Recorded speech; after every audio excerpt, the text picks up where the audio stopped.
மனம் தளராமை தான் எல்லாத்துக்கும் ரகசியம். ஒரு விஷயம் படித்து முடிக்கிறோம்னா மனம் தளராமை வேணும். ஒரு இடத்துல ஜெயிக்கணும்னா மனம் தளராமை வேணும். ஒரு சொத்து சேர்க்கணும் வாங்கணும்னா மனம் தளராமை வேணும்.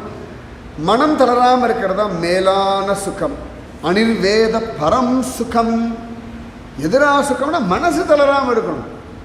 எது நடந்தாலும் சரி பார்த்துக்கலாம், அடுத்து என்ன உண்டு பார்க்கலாம் அப்படின்னு அந்த மனம் தளராமல் இருக்கிறது தான் ஒவ்வொரு மனுஷனுக்கும் தேவை. விடாமுயற்சின்றதுல மனசு தளரப்பட, மனதில் உறுதி வேண்டும். பார்த்துக்கலாம், என்ன ஆகிட போகிறது, இவ்வளோ தூரம் வந்துட்டோம், இன்னும் கொஞ்சம் வருஷம் தானே வாழ்ந்துட்டு போயிடுவோம். இத்தனை வருஷம் வாழ்ந்துட்டோம், இனிமேல் புதுசாக ஒன்று நாளேந்து முதல்லேருந்து திருப்பி ஆனாவண்ணா ஒன்றும் படிக்க போகிறதில்லை, புதுசாக ஒன்றும் ஒரு பாஷை கற்றுக்க போகிறதில்லை, ஒன்றும் கிடையாது.